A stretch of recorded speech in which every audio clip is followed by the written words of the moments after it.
So just speaking to the camera? Yes. You can start whenever you're ready. My name is Albert Ang. I was born in Torrance, California, July 7th, 1989. My parents are from China, but moved around before settling there.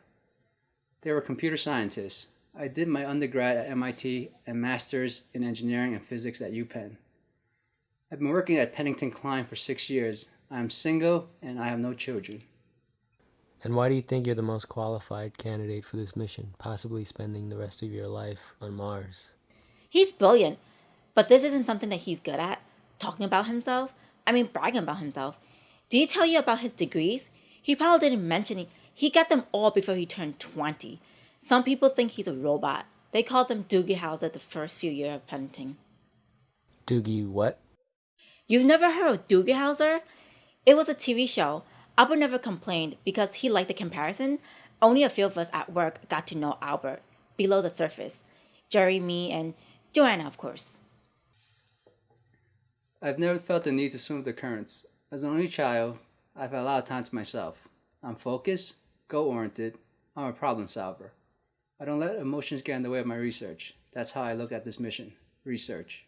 But on a personal level, do you think you're prepared for the isolation that comes with being the lone colonist? You could be up there for a really long time by yourself, thousands of miles from the nearest colony. I guess you could say I've been training for that my entire life. I'm prepared for anything. Being alone doesn't bother me. I'll have my work to keep me busy. It won't be much different than life on Earth.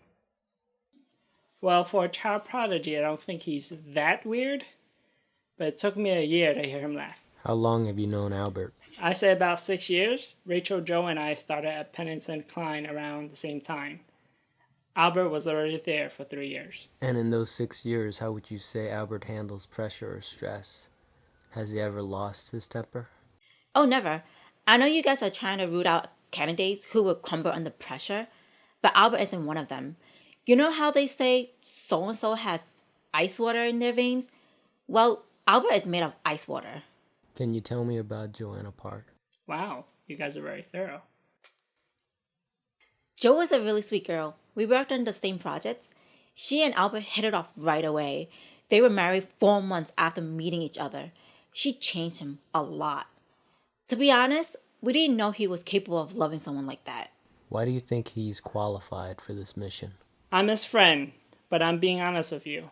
I don't think you could find anyone more accomplished or better trained. I'm not telling you anything you don't already know. You guys have his records, you know his history.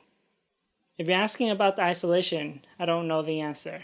I don't think any of us could know that. He's been through some difficult times, but he always pulls through. How has Albert changed since Joanna Park's death? Don't you guys already know? She died of brain aneurysm. Albert took her hard. Wouldn't you? You've been doing these interviews for months. You should know Albert has many faces, like any of us. But there's only two that matters. He's not a robot. He's a grieving husband.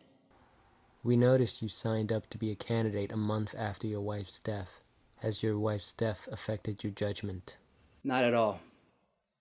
Our time together was special, but it doesn't help to linger. All we can do as the living is continue on with our lives. He was a mess for a long time after the funeral. Then one day, it just stopped. It was like he just flipped a switch and everything was back to the way it used to be. I remember that day. It was when you guys announced the Mars mission. Albert, it's no secret that you're our top candidate. But even after all these interviews, we're not sure which is the real you. Your colleague Rachel Chang says you put on two faces, a dutiful scientist and a grieving husband. We want to know if we can depend on you. Our colonists on Mars have to be predictable. Grief is not predictable, Albert. Tell me why I shouldn't believe that you may kill yourself on Mars. I don't want to fly to Mars to die, Mr. Hillis. I want to fly to Mars to live. What got me out of anger and sadness is knowing I could fly closer to the stars. To be closer to Joanna.